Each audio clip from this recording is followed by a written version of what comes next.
Assalamualaikum warahmatullahi wabarakatuh. Perkenalkan, nama saya Cindy Nuramdani. Saya berasal dari UPBJJ Malang. Pada tugas mata kuliah anak berkebutuhan khusus, pada kali ini saya akan membahas tentang kekerasan pada anak. Seperti sudah tidak asing lagi, kasus kekerasan pada anak sudah marak pada zaman sekarang. Dan lebih mirisnya, kita sudah tidak asing dan dapat menemui di sembarang tempat. Entah itu berasal dari lingkungan keluarga, lingkungan sekolah, maupun lingkungan masyarakat. Menindaklanjuti pengembangan topik pada tugas 2 kemarin, saya mengambil judul dengan topik kasus bullying pada lingkungan sekolah. Bullying adalah tindakan seseorang yang bersifat menyakiti orang lain dan dilakukan secara berulang. Bullying adalah kegiatan yang tidak terpuji, yang sangat merugikan bagi seseorang yang diperlakukan seperti itu. Seperti halnya yang kerap terjadi di lingkungan sekolah. Hal itu menjadi normal dan kerap dilakukan oleh anak-anak atau teman sebayanya.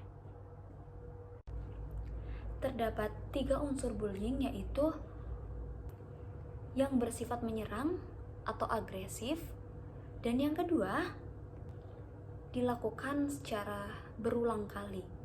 Untuk yang ketiga, adanya ketidakseimbangan kekuatan antara pihak yang terlihat. Bullying berasal dari kata bahasa Inggris, yaitu bull yang artinya banteng, dan secara etimologi bullying berarti penggertak atau orang yang mengganggu yang lemah. Apabila dalam bahasa Indonesia, bullying sendiri artinya mengusik, seperti menjadi takut, cemas, dan menangis. Mengutip hasil ratas bullying Kementerian Pemberdayaan Perempuan dan Perlindungan Anak, bullying juga dikenal dengan penindasan atau risak. Jenis bullying terdapat 6 kategori. Yang pertama adalah kontak fisik langsung. Biasanya dilakukan seperti memukul, menendang, ataupun hal-hal yang berkaitan dengan kontak fisik langsung. Yang kedua adalah kontak verbal langsung. Biasanya dilakukan seperti ejekan, celaan, fitnah, ataupun mencela. Yang ketiga adalah perilaku nonverbal langsung, seperti menampakkan wajah sinis, mengejek, mengancam, dan menampakkan wajah yang tidak suka ataupun bersifat merendahkan. Yang keempat adalah perilaku nonverbal tidak langsung. Seperti contohnya adalah memanipulasi persahabatan sehingga persahabatan itu retak, sengaja mengucilkan atau mengabaikan. Yang kelima adalah cyberbullying yang biasanya kita temui yaitu pencemaran nama baik yang dilakukan dengan media sosial atau penyebaran video-video kekerasan. Dan yang keenam adalah pelecehan seksual. Kategorikan perilaku fisik atau verbal. Nah, apa saja sih faktor-faktor yang menyebabkan bullying biasa terjadi? Yang pertama adalah berasal dari keluarga. Tindakan hukuman orang tua kepada anak yang berlebihan juga bisa dikatakan seperti bully, karena terdapat penguasaan dari satu pihak seperti itu. Dan yang kedua adalah dari lingkungan sekolah. Banyak sekali lingkungan sekolah yang menormalisasikan atau menganggap hal biasa bully ini terjadi. Padahal seperti yang kita jumpai pada saat ini, kebanyakan bully berasal dari sekolah. Dan yang ketiga adalah faktor teman sebaya. Seperti yang sering kita lihat pada zaman sekarang, teman-temannya yang pertamanya bersifat hanya sebagai candaan, namun dilakukan secara terus-menerus sehingga menjadi suatu hal yang bersifat bullying. Dan yang keempat adalah kondisi lingkungan sosial. Biasanya bisa menjadi faktor yaitu kemiskinan.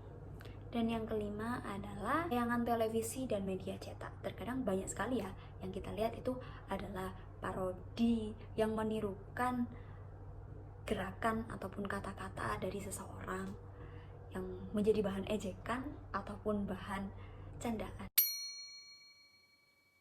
Dampak tersebut adalah kekerasan jangka pendek dan yang kedua adalah kekerasan jangka panjang.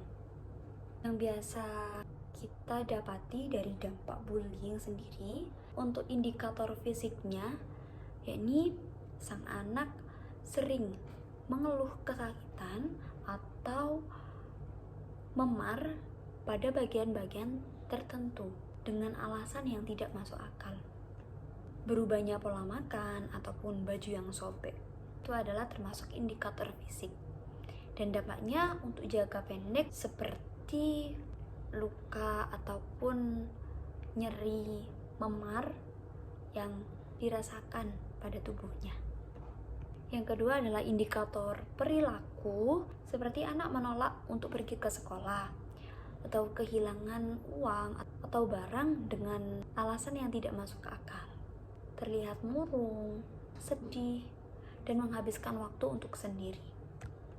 Untuk dampak jangka panjangnya biasanya dia mengalami kecemasan ataupun gangguan psikis, bisa disebut juga dengan trauma, sering ketakutan, dan merasa tidak percaya diri. Sebagai upaya pencegahan bullying pada anak usia dini, yang pertama adalah membangun karakter anak. Yang kedua, mengajarkan sifat terbuka pada anak. Yang ketiga, menjalin persahabatan. Yang keempat, ajarkan anak cara untuk menjaga diri. Yang kelima, ceritakan kisah inspiratif. Dan yang terakhir, ajarkan anak untuk menjadi pemberani. Sekian penjelasan tentang tindakan kekerasan anak pada usia dini, yaitu bullying. Sampai berjumpa di lain kesempatan. Mohon maaf apabila ada salah kata. Semoga bermanfaat. Assalamualaikum warahmatullahi wabarakatuh.